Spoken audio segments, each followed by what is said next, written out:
navigating Zionist pressure campaigns on university campuses. Very important conversation to be had.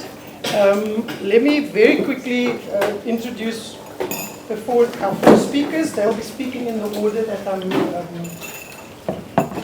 introducing them in, and we'll give Noam more time than our other colleagues because he's traveled a long way. He's been up since 1 a.m. He's in the middle of jet lag, so Noam, we're very happy to have you with us. Noam Peleg is an associate professor and director of the Equity, Diversity and Inclusion at the Faculty of Law and Justice at the University of New South Wales in Sydney, Australia. Noam works on international children's rights law, human rights law, childhood studies, and family law. His latest research has focused on questions of identity formation and development of children and social media, and more broadly, paternalism and human rights. Noam was visiting professor at Columbia Law School and Leiden Law School. He's also a board member and a trainer at the Diplomacy Training Program, an NGO committed to advancing human rights and empowering civil society in the Asia-Pacific region. Before moving to academia, Noam practiced law in several human rights NGOs. Leslie London, in the very beautiful bright red shirt, is professor in public health and head of the Division of Public Health Medicine in the School of Public Health at UCT, where he directs a program in health and human rights and leads scholarship and advocacy in the areas of environmental justice and public health policy. He's active in various civil society organizations focused on the right to health, including the People's Health Movement and the Health Justice Initiative. He previously served as portfolio holder for transformation and equity in the Deanery of the Health Sciences Faculty and received the UCT Social Responsiveness Award in 2021. He served on numerous national and international committees addressing ethical obligations of health professionals. Welcome. Prof. Susan Levine is a professor of anthropology here with us at UCT. Her research is South African focused with attention to children's health and the political economy of healthcare. Susan is a medical anthropologist who oversees an interdisciplinary MPhil titled Health, Humanities and the Arts. She's a great believer in the capacity of radical pedagogy to support struggles for social justice, anti-racism and economic liberation. Our last speaker, Dr. Shuaib Manjra, works in occupational medicine and sports and exercise medicine. He's involved with several NGOs, including Ndufuna Ukwazi and the Health Justice Initiative, advocating for land and health justice respectively. He serves as an honorary senior lecturer in the UCT School of Public Health. He served 2 terms on the UCT Council, including on the executive and academic freedom committees. I would like to start by saying that I'm speaking in personal capacity. I'm not representing my institution, nor the EDI initiatives that I'm involved with. And this caveat is an indication for the topic that we are going to talk today, and my need to deliver this caveat at the beginning of this talk so I could be in compliance with my university. I will try. My university code of conduct. So what I was thinking of doing in the time that I have is to try to give you a bit of context as to how the higher education sector in Australia is regulated and how and why it's relevant to the questions we are going to discuss today, which is about Zionist pressure and navigating pressures on academic freedom in the academia. And I think the regulatory environment in Australia is quite different than here, and the direct intervention of politicians that we saw in the last 18 months is partly due to their ability to model the way in which universities are working and to impose their views on the nitty-gritty of daily life at universities. So just in terms of context, there are 39 universities in Australia. All of them but one are public, and therefore they are subject to public regulation in legislation in different states and territories, and by federal legislation as well, including by a regulatory body that sets the standards for our teaching and for our research. And we're going to meet this regulatory body again at the end of my talk and see what role it plays today in regulating academic freedom and freedom of speech on campuses. No, there's no mic. I'll try to speak even slower. It's a known issue for me, I'm sorry. All universities in Australia had anti-racism policies that predate October 23. different levels of definitions and of sanctions for those who violate this anti-racism policy, but they were general anti-racism policies, and if and only if there was one group of the population that was explicitly mentioned in any of those policies, it was Indigenous Australians. And there were special caveats with respect to speech and conduct that might be prejudiced or racist against Indigenous Australians. And in the last 10 years or so, we saw an ongoing pressure by the Zionist establishment on universities to try and adopt a specific anti-Semitism definition, either in terms of amending their existing anti-racism policies or by adopting a separate and a specific anti-Semitism policies on universities, and embedding the IHRA in those amendments or in those separate policies. This campaign has by and large failed, and again, this failure predates October. Almost no universities bought into the IHRA definition, and at most what some universities did was to amend their anti-racism policies and either include an explicit reference to the IHRA as a specific form of racism, or to add it as an appendix to their anti-racism policy, saying, when it comes to Jewish people, we have this definition that we can work with, but it was never integrated as a binding definition that universities should work for or that students and staff should comply with.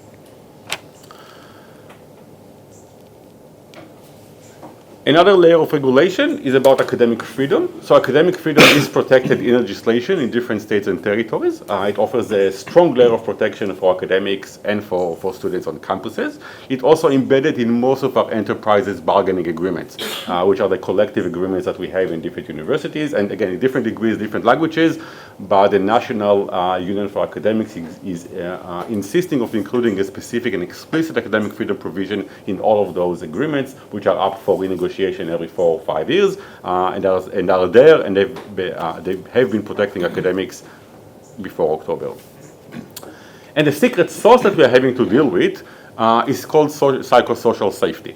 So health and safety regulation in different states and territories, which applies to all people who work in that state or that territory, not only to academics, includes some provisions to protect people's psychosocial safety at their workplace. In the context of universities, it applies to students and to staff alike. It was brought into Australia from New Zealand, where it was fought by health professionals against abusive working conditions. So the idea behind psychosocial safety protection is to ensure that workers are not subject to bullying, they are not subject to implicit work culture expectations, for example, to work overtime, to work during weekends or public holidays without proper compensation. And the need to protect psychosocial safety has been extended over the last few years, and it has been suggested that students should the ways in which students enjoy their psychosocial safety is they are not being threatened with inappropriate content in the classroom, and for employment for academics and professional staff on campus, there is a growing usage of psychosocial safety when it comes to silencing speech on campuses, not least because we have a very strong protection for academic freedom. Pressures on speech relating to Palestine, again, predates October 23. There isn't much. Most campuses in Australia are not politically active, some more than others, but we don't have a high volume of protests or other forms of activities, formal or informal, on campuses, or seminars like we have, the one that we have today. But some attempts in some academic events to engage with critical questions about Israel and Palestine have been met with harsh criticism from staff and students, from the public, and from politicians before October. In my own institution, and that's on the public record so I can speak about it, 10 years ago, some PhD students tried to put together a one-day symposium on land rights and resistance in Palestine, and this attempt has been made with fierce criticism from within the faculty by academics who tried to shut the student-led initiative down. Eventually, the event took place because colleagues stood up for their students, suggested they should enjoy the protection for the right to academic freedom, and if other colleagues don't want to engage in this conversation, they can just not attend this conference.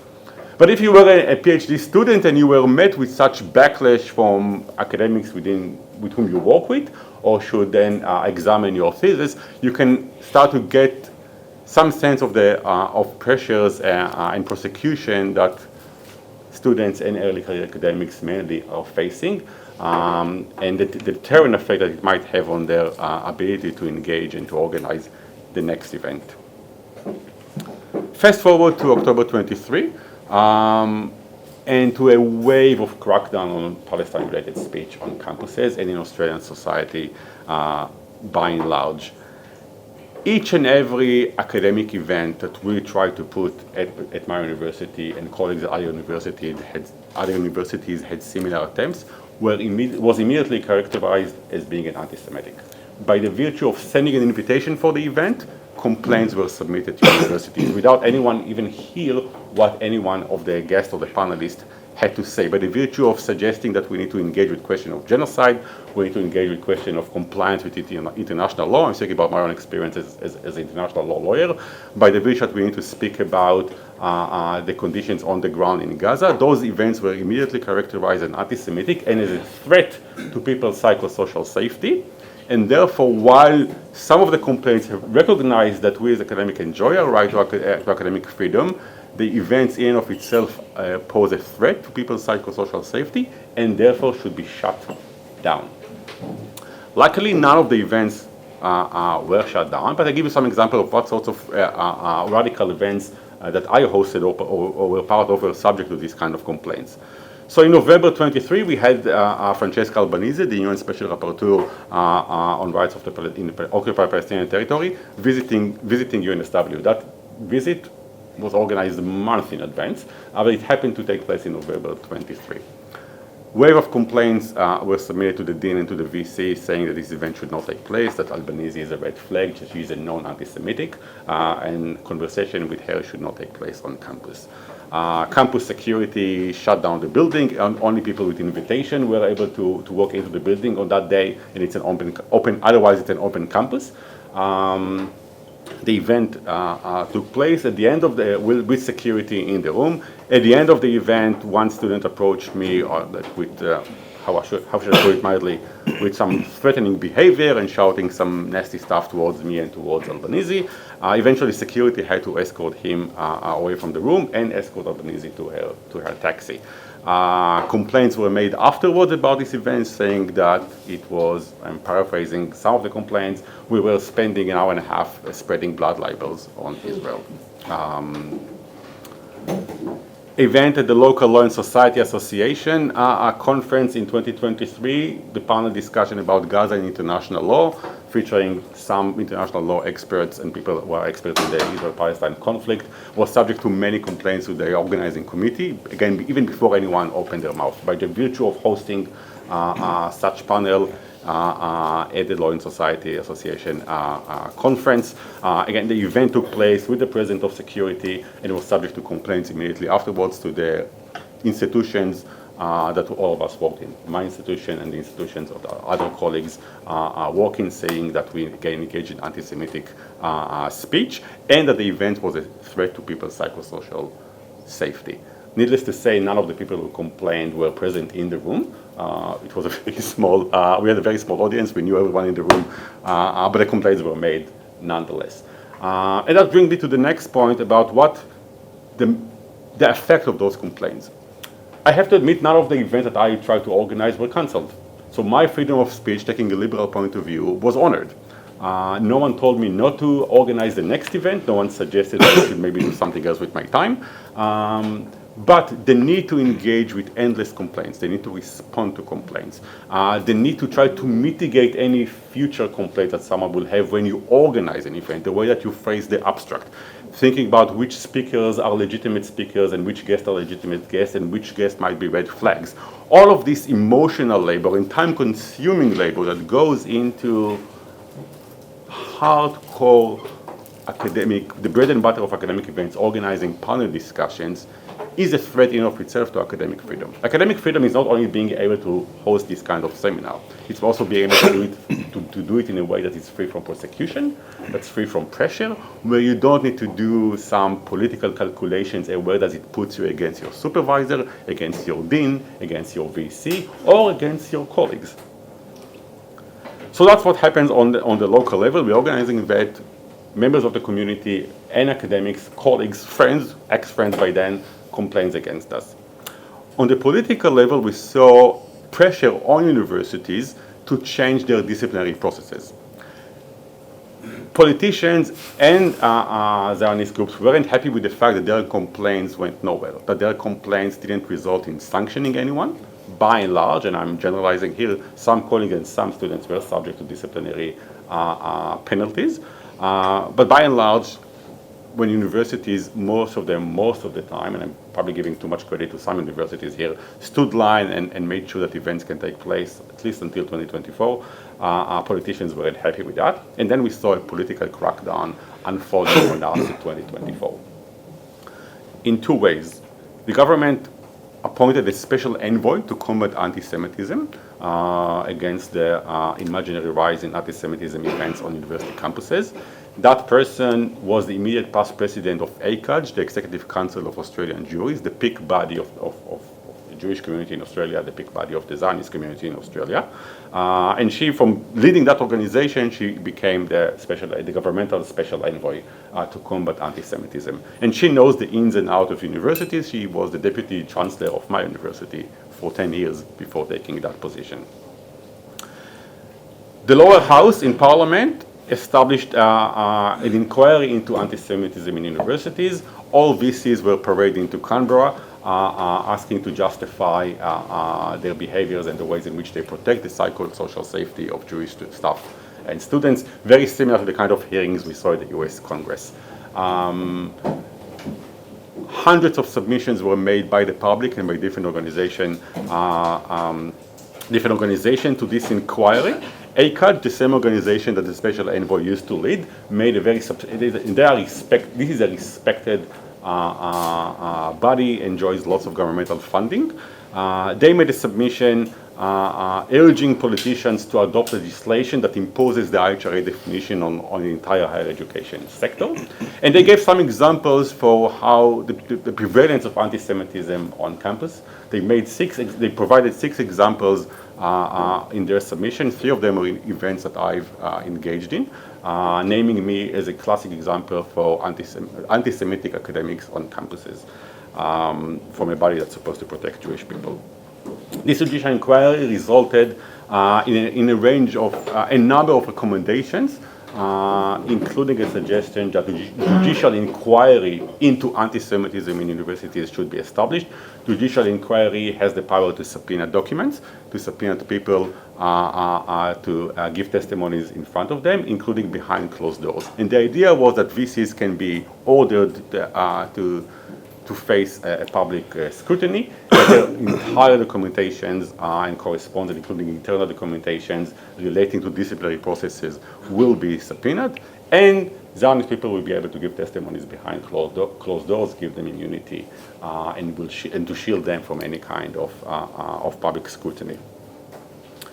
Universities try to push back against this external intervention in their own affairs, and then the upper house, the Senate, was quick to establish a new inquiry, again into anti-Semitism in universities with the same type of references. That happened at the end of 2024. By then, the special envoy have made its own submission, saying that the IHRA definition is crucial to combat anti-Semitism on campus. The adoption of the IHRA definition is crucial to adopt anti-Semitism measures on campuses. And that universities should amend their internal processes in order to provide greater protection for Jewish staff and students. Again, VCs were paraded to give testimonies. More submissions were made by the public, trashing anyone who speaks against the genocide in Gaza. And this inquiry resulted in getting a host of recommendations similar to the one that were made beforehand. Those recommendations put universities on the leash. One of the recommendations suggested that universities are going to be scrutinized by Parliament, and if in 12 months' time Parliament is unhappy with measures taken by university, then it will adopt all of those measures that are now in the form of recommendations, like adopting the IHRA, like changing disciplinary processes, like making the protection for academic freedom secondary to the need to protect psychosocial safety. All of these measures will be imposed in legislation. At this stage, elections were already called, and anti-Semitism and protection against anti-Semitism became a very hot political potato in this current election cycle. Elections are due on Saturday, on Tuesday, in 4 days' time. And then we broke to the summer vacation, and that's the end of my Chronicle review. And in January, one morning we woke up with an email letting us know that University of Australia, the peak body that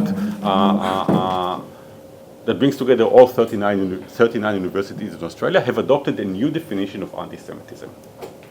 This definition was effectively written by the special envoy. It was endorsed by all 39 VCs. I can read you the definition, but essentially what the definition is trying to do is to take the IHRA and bring it a local flavor to it. It takes the IHRA conflation between Zionism and Judaism and suggests that criticism of Israel in and of itself is not necessarily a form of anti-Semitism, but, and then the but is coming. It suggests that people who are intentionally conflating between Jewish people and Zionist people are doing it in order to mask their racism. And therefore, when we speak about Zionists rather than speak about Jews, intentionally we are being anti-Semitic, but we are trying to use a vocabulary to disguise our inherent racism against Jewish people. And that's the new definition. Wow. It also suggests that Zionism implicitly is a protected identity, and that corresponds with anti-racism legislation that we have, federal anti-racism legislation, that provides protection for a number of named identities under the legislation. And the definition tries to alleviate Zionism to be one of those identities, and therefore speaking against Zionism in a discriminatory way can put you in a position where you can be sanctioned in accordance with the anti-racism legislation that we have. Criticism for this new definition was quickly emerged on social media and on campuses. Some VCs, like my own VC, try to distance themselves from this definition, which they all endorsed just a couple of weeks beforehand. And now they kick the can to this regulatory body that I've mentioned 15 minutes ago at the beginning of my talk, saying that this regulatory body should consider how this new definition sits with the overall legislative framework that regulates university, and how it sits with states and territories' protection for academic freedom. And this regulatory body now will have to see how the election will unfold on Saturday.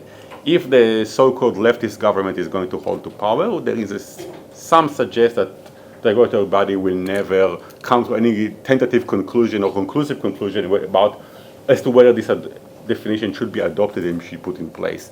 If the Liberals, which is the right-wing party, will win their election, the expectation is that on day one, and this is one of their election pledges, they will legislate IHRA and impose IHRA on all the public sectors, universities, workplaces, schools, and anything you could just think of.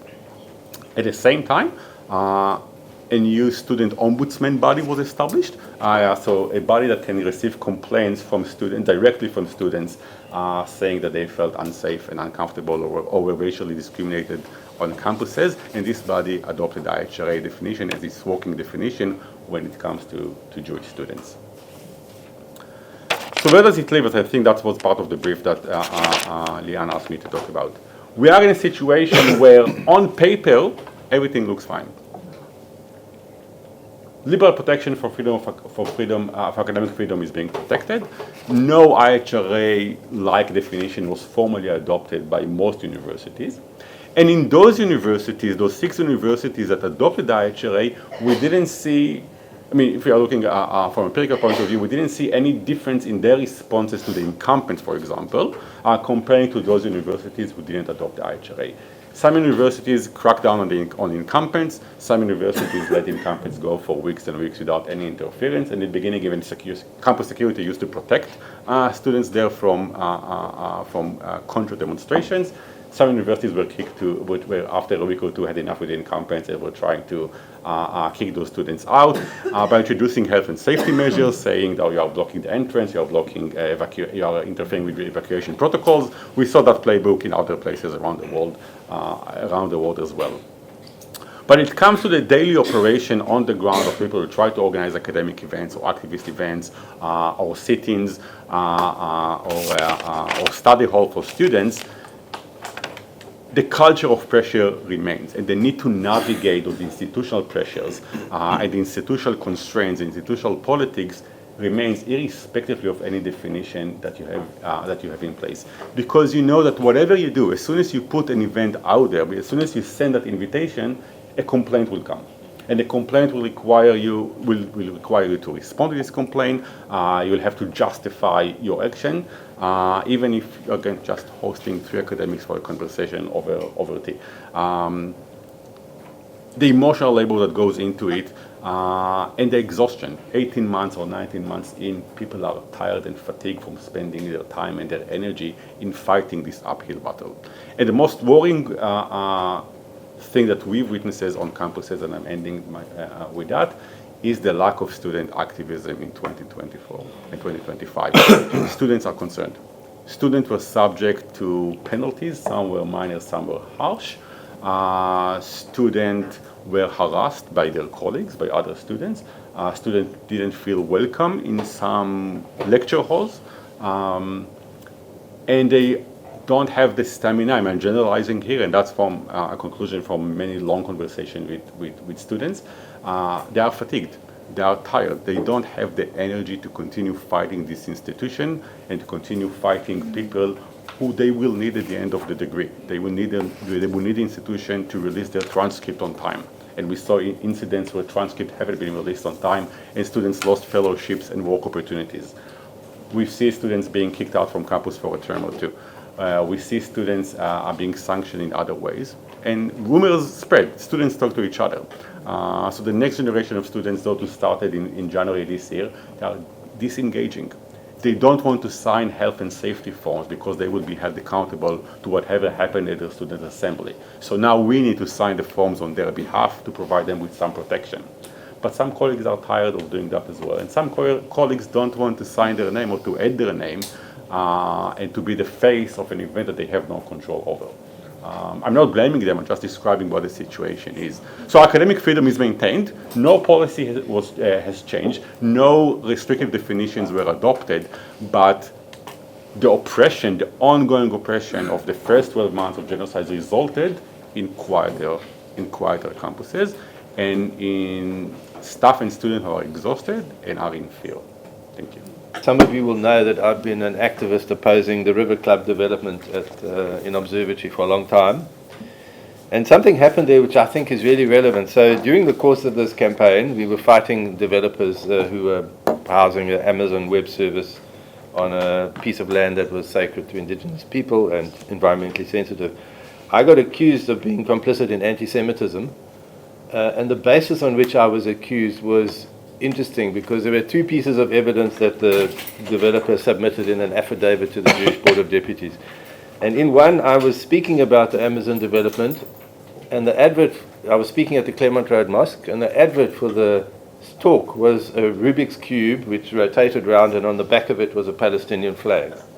So there was nothing in that talk that had anything to do with Jews, about Judaism, anti-Semitism, anything, but because of that, it was anti-Semitic. The other piece of evidence was a Facebook post of the campaign, which had basically an image of Daffy Duck diving into a lot of money, implying that the developers were interested in money. There was no mention of the developers' religion, ethnicity, Jewishness, nothing. So it was just a completely contrived fabrication of anti-Semitism. But I think that, when we put our resolution to Senate, and I do need to say this, I was the proposer of the motion which involved the IHRA. Susan proposed another motion. We had 3 motions, and the motion that failed, not by a huge majority, was one which was a standard boycott motion of Israeli institutions. the two resolutions that passed, one of them basically pushed back against the IHRA. And the reason why we chose to put that forward was because at that time, it was still early in the genocide, we were seeing the space being closed down around the world, in liberal democracies for any debate. And we felt it was important for us to stake out a position that defended that space for criticism. So the resolution basically pushed back against the IHRA and also committed to supporting the rebuilding of Palestinian academe. And in Senate, there was considerable pushback. And one of the arguments was, of course, that the IHRA is needed for research. So what we did was we said, okay, well, if the IHRA, because the distinction was made between the definition, which is basically a small paragraph in the IHRA, and the long interpretation. And there is a subsequent declaration called the Jerusalem Declaration, which basically recognizes the faults of the IHRA and says, actually, we need to have a more nuanced approach to addressing anti-Semitism and measuring it, because that's what the IHRA was created for. It was created as a tool for research, not as a tool for public policy or for combating anti-Semitism. It was a tool for research. But as we've heard, it's been used as a tool for public policy in ways that it's not meant to. So we basically amended the Senate resolution, took out the reference to any definition, because people were quibbling over definition versus interpretation. We said, okay, we will take out the definition. The Senate resolution focuses on the IHRA interpretation of anti-Semitism, and we would rather support the Jerusalem Declaration, which is more nuanced. And as many of you know, the current head of the Kaplan Center is himself a signatory to the Jerusalem Declaration, yet spoke against the resolution in Senate. So that resolution was quite substantially supported in Senate, then went on to be adopted by Council, and as you know, is now one of the two resolutions that is subject to the court case pushback. So I want to say that the discussions, when we make interventions as academics in this space, we create the space for people who are feeling discomforted by what they're seeing going on in Gaza, possible for them to feel affirmed and speak out. I can't tell you how many people I've had come to me and say they're just so thankful that they've seen this, or you've said that, or they feel now they can do something. One of our registrars who hadn't said anything about the issue very early in the epidemic, when she saw something that I signed on to, her response was to add a slide to a presentation in the health department about child health, about one child's death is too many, and she was talking about Gaza. And she had the courage to do that because of the space that was created. So I think defending the space for academic freedom is really important. I do also acknowledge that it will also create uncomfortable conversations for some people who haven't questioned, where they're coming from or what they believe in. The space to talk about Israel and assumptions you've made about your own Jewishness might be uncomfortable. But I have one answer to that, and that is, how would we tackle racism in South Africa if we didn't have difficult conversations? Yes. We can't possibly say everything has to be hunky-dory, kosher, easy. Things are hard. The world is hard. And the point of a university is to make it possible to navigate those spaces for our students, for our staff. And I've seen so many examples where things are shut down because somebody starts crying or says they feel threatened. And I feel like this is manipulative of the whole process, because, people certainly can feel emotions, but it's not okay to shut down things because you are under threat. So I think in our context, we haven't had the situation in Australia where we've had to dance on eggshells. We have certainly had pushback. So some of you will know where that happens, and sometimes it happens in increments. But by and large, I think because we were quite firm in taking up the initiative, initially we've created a space where we don't have to cope with the kind of manipulations that are happening elsewhere in the world. And those were really just the comments I wanted to make. I want to read just one paragraph from the submission we made to Senate, just to close.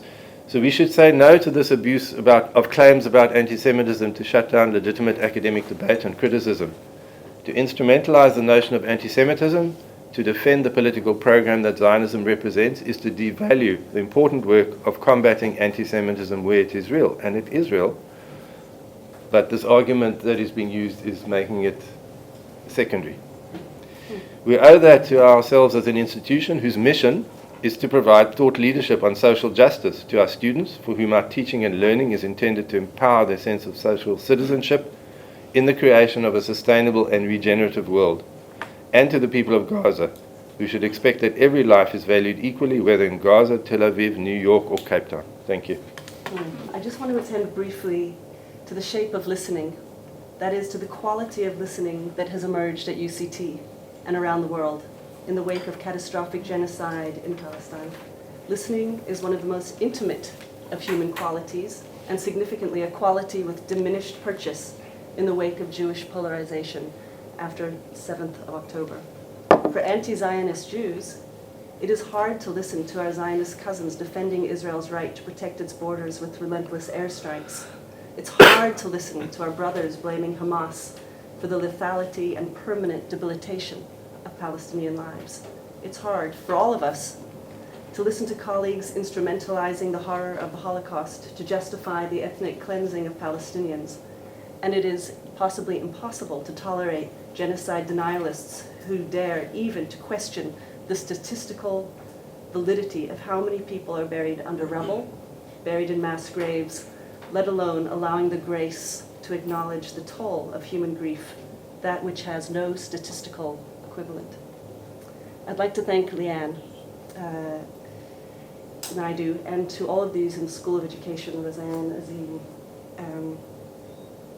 who have provided this sanctuary for gathering, listening, and replenishing our resolve to keep mobilizing for social justice, and for never taking for granted the privilege to voice our grave concerns about what Noam said in an informal email to us, aptly called the, quote, definitional debacle around anti-Semitism and its weaponization by university campuses around the world. Thank you for that.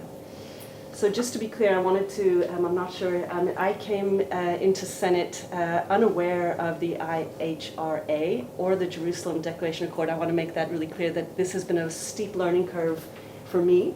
And so I just didn't want to take for granted that everybody has necessarily read these. So I just wanted to just clarify the two definitions very succinctly, I hope.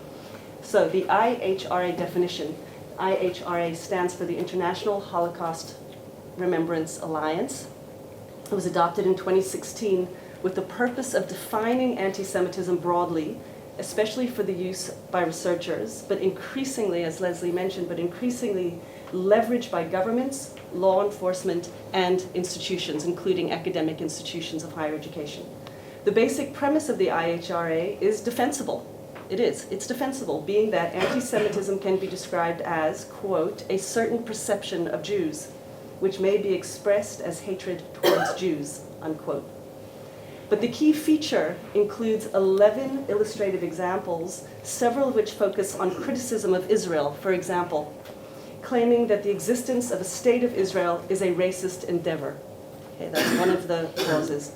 Our growing concern, most forcibly felt by US academics, and all of us have been reading and following stories from Columbia to University of Florida, is the blurring of the line between anti-Semitism and legitimate criticism of Israel, and the widespread chilling of free speech regarding Palestinian rights. By contrast, the Jerusalem Declaration on Anti-Semitism, called the JDA, was created by a group of over 200 scholars of anti-Semitism and Jewish studies. It was published in 2021 with the aim of clarifying anti-Semitism in a way that protects free expression, especially about Israel and Palestine, while firmly opposing anti-Semitism. The JDA proposes that, quote, anti-Semitism is discrimination, prejudice, hostility, or violence against Jews as Jews or Jewish institutions as Jewish. The JDA also offers guidelines distinguishing, importantly, between anti-Semitism and legitimate criticism of Israel, and explicitly says criticism of Zionism or Israel's policies is not anti-Semitic unless it uses classic anti-Semitic tropes. So the controversy around the JDA is that some say it's too lenient or risks downplaying how anti-Semitism can manifest in anti-Israel activism. We are witnessing, again, the chilling effects of this debate, not only for academics on the front lines of dissent, but in the ways that powerful states are harnessing the IHRA to legitimate the daily maiming and killing in Gaza and the occupied territories. So just to backtrack a little bit. Since the brutal killings of 1,143 Israelis on 7th of October, this was in 2023, and the abduction of 251 Israeli hostages, the Israeli Defense Force has killed over 62,614 civilians in Gaza and left its physical infrastructure in utter ruination. And inspired and encouraged by the humanitarian precedent set in motion by South Africa's brilliant legal team, who fought convincingly for the ICJ's ruling of a plausible genocide in Gaza, a number of UCT senators, many of whom are here, together with support from students, administrators, academics, and members of the South African Jews for a Free Palestine, drafted 3 motions in the hopes of distinguishing UCT as an African university without compromise for its decolonial and anti-racist orientation. Building institutional solidarity with the Palestinian struggle required being alert to the instrumentalization of the IHRA. As the lead presenter of our first motion to sanction Israeli academic institutions, I was also alerted to new forms of anti-Semitism, most strikingly experienced by anti-Zionist Jews whose faith and identity has been spat on, literally spat on, and I mean with saliva, rubbished, or simply denied. Wearing the symbols of peace, whether in the form of watermelon sun hats or keffiyehs, these signs of humanitarian solidarity are associated now with anti-Semitism and regarded by Zionists as an alignment with terrorism. Weaponizing anti-Semitism to blunt protest has given way to full-scale authoritarian measures in the US, with Trump rescinding millions of dollars of support and disappearing green card holders for their role in peaceful protest action. The irony, as Peter Beinart defines it, is that, and if you haven't read this book, Being Jewish After the Destruction of Gaza by Peter Beinart, it is absolutely spectacularly stellar and spot on. If we had time, I think we should just pass it, just read it aloud, but we don't. But this would be a book to read collectively together. So the irony, as Peter Beinart defines it, is that a great number of protesters across America, and in fact around the world, and possibly in Australia as well, are Jewish. And these Jewish lives don't matter. In Trump's America, the only Jews worth protecting are those who reinforce his interests in US-Israeli power. And so here's a brief recap. Leslie, thank you for telling us a bit about the motions, but just very briefly. 3 motions were tabled in UCT Senate, the first of which did not pass under conditions of extreme intimidation, filibustering, and fear-mongering by quite a few powerful members of Senate. Shortly after presenting the motion, number 1, I was the lead proposer, I received a number of threatening emails, one that has stayed with me, 2 that have stayed with me, but one just very short, just says, "Susan, when do you retire? Will you be around to own the consequences of your actions, or do you leave that to those who remain?" Another one, allegedly from Israel, "Dear Professor Susan Levine," this was 2 days. Our Senate meeting was on the Friday. We were then held over to an online vote on the Monday, and over the weekend, many of us who had presented the motions and supported were really and truly harassed and bullied. One member, I have to just say it, because I've never said it publicly, but let me just say it. One staff member called my parents. I am 61 years old. I'm 60 years old, now 61. I was 60 at the time. Called my parents and said that they needed to convince me to change my position or else. Dear Susan Levine, so this was the message I received on that weekend. Dear Professor Susan Levine, this may be the most important email you have ever received in your life. I hereby bless those who vilify Israel, those who spread untruths and lies, whether wittingly or unwittingly, without bothering to find out or checking the authenticity of their claims, that they may merit to live under a regime like Hamas, Hezbollah, Taliban, ISIS, and or the Iranian Ayatollahs in this incarnation and or another reincarnation, and then perhaps maybe you, they, and or your ilk will realize which side of your bread was correctly buttered. What you wish for us in Israel, I wish for you. Please re-examine the case you have brought and supported before the University of Cape Town Senate regarding Israel and your undemocratic platform, which calls for the forbidding and disallowing of anyone who wishes to defend Israel's point of view, thus making such a defense of Israel, God forbid, illegal. I've shortened this letter, it was pages. Please realize the implications and ramifications that these actions shall have upon your future being, your conscience and soul. Benji Ben, from Tzfat. Tzfat's a small town on the Syrian-Israeli border. I happen to have been there, so it was quite peculiar, but never mind. So I received this email again just 2 days after presenting the first motion to Senate, a meeting which was filled with fierce emotions, anger, and trauma. Concerns about the motions actually took several forms. One, the conjuring up the painful memories of the death camps during the Holocaust. The idea of belonging to an institution that supported motions to sanction Israel when Jewish civilians had been brutally murdered by Hamas forces was not only unthinkable to some, but reprehensible, immoral, and above all, anti-Semitic. 2, concerns that passing the motions would produce, quote, institutional harm, and notably the withdrawal of major funding by alumni, philanthropists, and other critical financial bodies that keep UCT afloat. 3, concerns about academic freedom, namely that punishing Israeli academics by canceling research partnerships amounted to the curtailment of academic freedom and at the same time amounted to anti-Semitism. UCT scholars, it was argued, should have the freedom to engage with active members of the Israeli Defense Force, irrespective of their role in the killing fields, and that any attempt by the institution to limit relations with Israel amounted to the loss of academic freedom, a failure to protect minority rights, and by drawing on the IHRA, again, amounted to anti-Semitism. The heated debates in Senate dragged on, while children and infants were, quote, shot intentionally and directly in the head.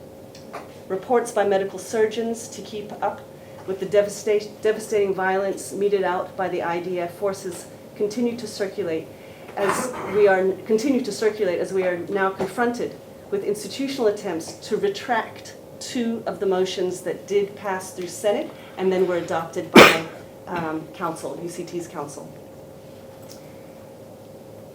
In the early days of fighting for these motions, new phrases began to enter our world: unchilding, dekinning, and scholasticide. It's really where I want to end, because I feel that's where we are. This is still the language, and this is still the conditions under which these motions, the second 2 motions, are under debate. So I just wanted to thank you again for this safe space, and again to never take for granted the freedoms that we really do have at this institution to be able to talk. Some of us have hosted academics from the United States, from Canada, from Germany, and around the world, and who don't have this privilege. And we have to fight for it every day.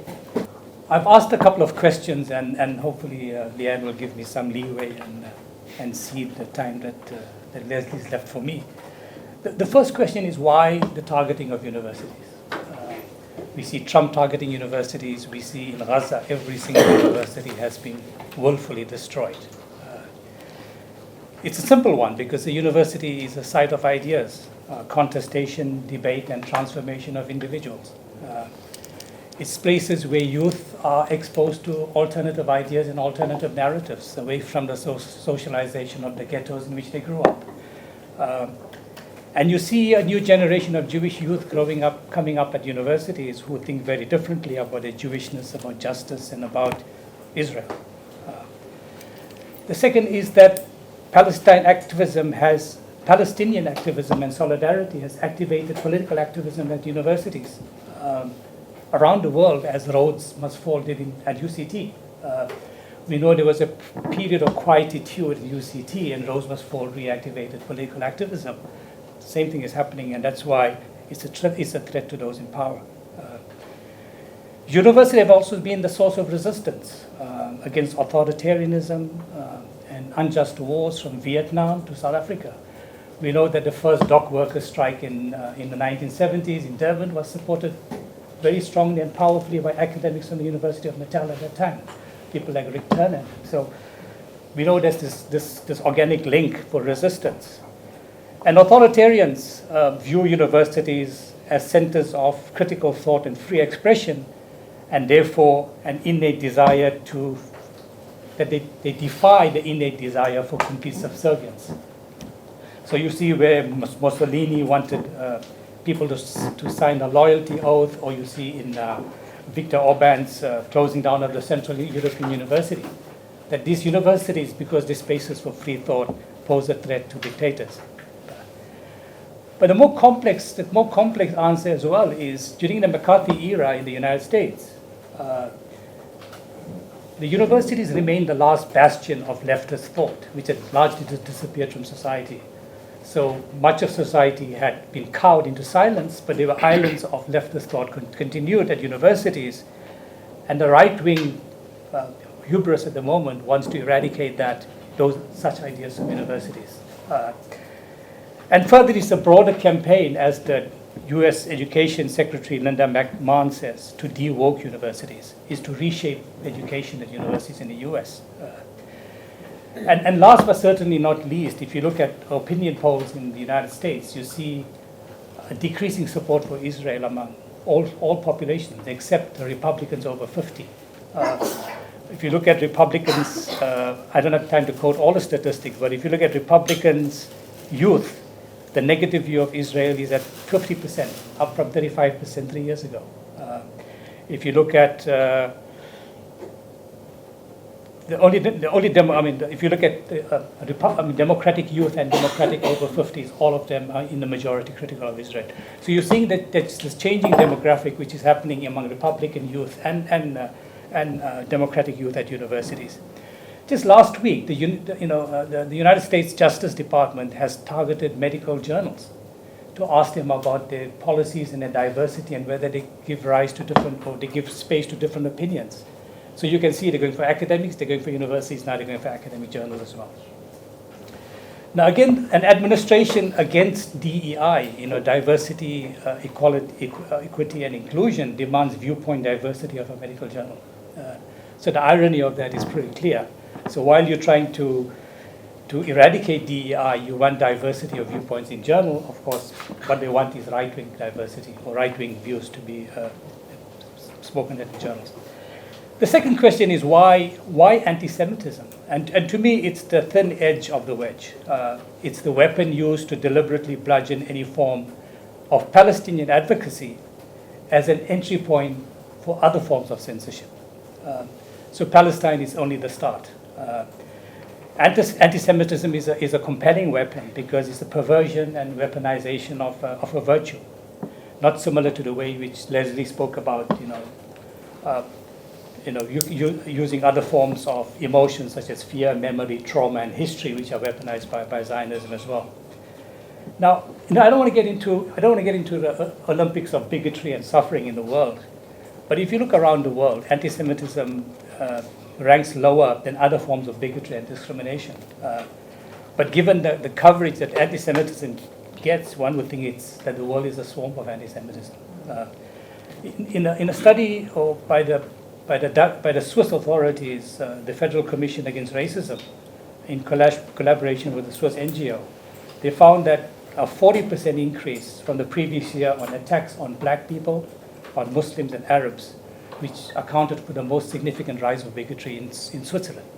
And again, one would expect very different from Switzerland. Last April, Claire Shipman, the current acting president of Colombia, spoke about rampant anti-Semitism at Colombia. And 3 Jewish academics wrote last week in a journal, and they said if that claim were true, it would constitute a crisis. And they described it as a big lie.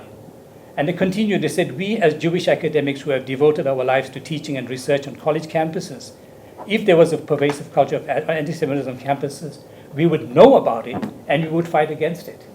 So clearly this is the big lie, similar to the lie of the Nazis. And again, these whole claims of anti-Semitism these grand claims about, anti-Semitism and Jewish students feeling unsafe.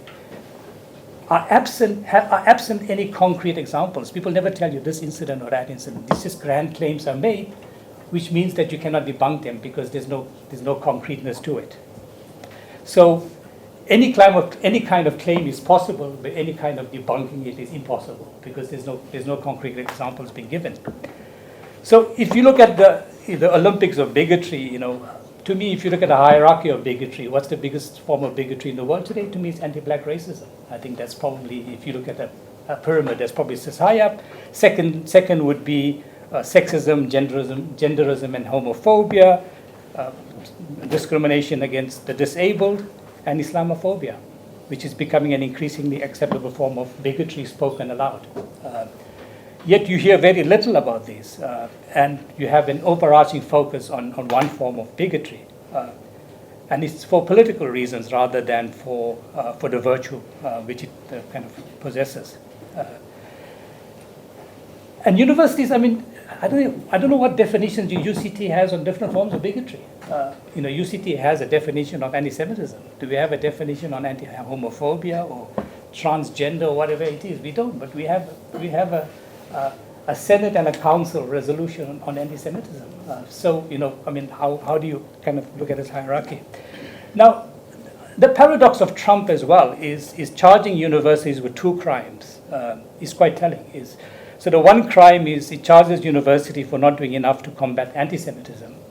Yet at the same time, it is penalizing universities for DEI policies. So that's the paradox of Trumpism.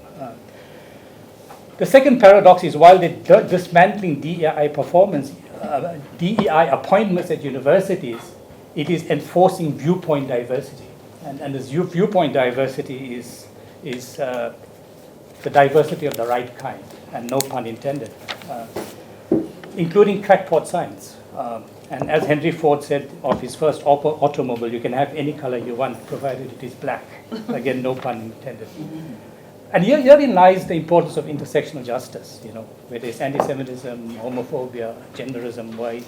So Trump is kind of trying to attack both. Just last week, Barnard College, the Department of Justice, or one of the departments that sent, the Equal Opportunity Commission sent an email to faculty at Barnard College, which is affiliated to Columbia, asking them whether they're Jewish, they've got a Jewish background, whether they've been discriminated against, which is just completely off the wall. When feminism across the globe turns its gaze from the blood on the floor, because feminism does not speak when women are starving and the siege is not feminism. Feminism does not weep when girls are pulled from rubble is not feminism. And feminism that cannot name Gaza is not feminism, it's performance. I remember a senior academic from this university, after October 7th, phoned around to a couple of colleagues wanting to put a petition together about the alleged mass rape of women on the October 7th uprising. But when when this hoax was uncovered and the real cases of rape against Palestinians were uncovered, she was silent. So here's the importance of definition, that a definition can make something what it is not, or it can exaggerate a claim. And that's the importance of why, you kind of debate why is IHRA or JDA so important as a definition, because it can either make something which is not or exaggerate a claim. So there was a study done by Brandeis University which looked at 60 colleges in the United States with majority Jewish students. And 50% of Jewish students said that the statement that Israel violates the human rights of Palestinians is an anti-Semitic statement. So if you begin to define anti-Semitism in that way, then obviously you're going to see it as a pervasive phenomenon. So how you define it is critical. The Anti-Defamation League in the United States annually, provides statistics of anti-Semitic incidences in the U.S., and last year they highlighted 8,800 incidences. A couple of scholars who wrote in the Jewish Currents again last week, when they compared that definition using the Jerusalem Declaration on anti-Semitism, reduced that number by half, by 50%. So again, definition matters in terms of what definition you apply. And again, if you think that anti-Semitism is rampant, you need to compare it against and as I spoke about a hierarchy of bigotry, and you've got to compare it with what's your statistics on racism, on homophobia, etc., or Islamophobia, etc. So all of these definitions are important. But on the basis of these definitions, I mean, they're not just academic debates. People get fired, students get thrown out of country. So they have material consequences. They're just not academic in terms of how we count numbers. They have real consequences in the United States at the moment. I also want to make a statement about Zionism and Islamophobia. That it's often claimed that anti-Semitism is rife on the left. And I've been part of those spaces for most of my life, of 62 years. And if you look at the Jewish Declaration on Anti-Semitism definition, anti-Semitism is discrimination, prejudice, hostility, or violence against Jews as Jews, or Jewish institutions as Jewish. I've never encountered this. I've encountered many conspiracy theories, among the left, and they're kind of rampant, but anti-Semitism is not. But let me say this, and I've engaged Zionists many times, sometimes civilly, sometimes robustly, and often on social media. And I have rarely encountered a debate with a Zionist that doesn't degenerate into Islamophobia. And if you look at a member of the UCT Council, he just claimed last week in a discussion with an Islamophobe in an interview, and he says that these resolutions passed at UCT because UCT has been taken over by Islamists. And he also, aside from the fact that he made other Islamophobic statements. So to me, I'll leave it there. This is an understudied and understated area, but I think it's worked. Finally, I want to come to a point on flooding the zone. And I think, what Susan spoke about, what Leslie spoke about, what Noam spoke about, is about, while there's a genocide occurring in Gaza and the destruction of the entire education system, the deliberate starvation of 2 million people, we are in earnest discussing definitions of anti-Semitism. Now, this would be obscene in any other context. But it represents a deliberate strategy by those in power. And the tactic is framed by right-wing ideologue Stephen Bannon as flooding the zone, or he speaks about flooding the zone with shit. And the idea is twofold, that once you're in power, early in the campaign, you engage in a frenzy of activities which destabilizes your opponents. And that's what you see what Trump is doing with his executive orders. You see what Netanyahu did. People will forget. You continue and you continue and you continue. You keep them busy, so they are fighting on so many fronts or on the periphery that they cannot attack the center. You're so busy defining anti-Semitism that you don't speak about a genocide. That's exactly what this flooding the zone with shit is about. It keeps you busy. And as Noam says, there's fatigue with students that these people are flooding the zone. So they enact an agenda at breakneck speed as part of this intentional plan to knock opponents off balance and dilute their responses while you establish facts on the ground. So there's another part of flooding the zone. One is about action and doing what you can on the ground. The second is contaminating the information ecosystem with misinformation expressly creating confusion, cloudiness, complexity, and a thought that makes people think they cannot understand and can do nothing about it. So both Trump and Netanyahu manufacture outright lies. As Chris Hedge says, Israel tells small lies, big lies, and jaw-dropping lies. And you see that all the time. And with these lies come the need for you to debunk those lies. And there comes in Brandolini's law that the amount of energy needed to refute bullshit is in order of magnitude bigger than that needed to produce it. So it uses up all of our energies trying to kind of debunk this.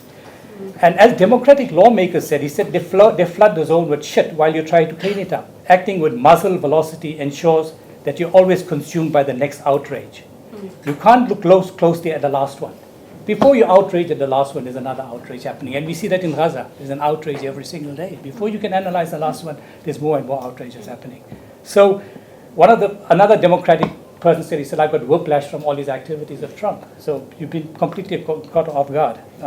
So the goal is not just sensory overload. It's an attempt to make it impossible for any of us to really understand what's going on here. And they often determine the narrative and we constantly attempting to respond to it. Hence, they keep us busy trying to explain why anti-Semitism is different from anti-Zionism or why it's not a genocide, because they keep flooding the zone with shit. And this forces us reflexively that every time we speak to disclaim that we're not anti-Semitic, we have to differentiate anti-Zionism from anti-Semitism. That is the victory. that they have set the parameters to debate and discussion and force those standardist claims from us all the time. And this is about flooding the zone. You are kept so busy responding that the crux of the matter gets lost, in this case, the proximate genocide.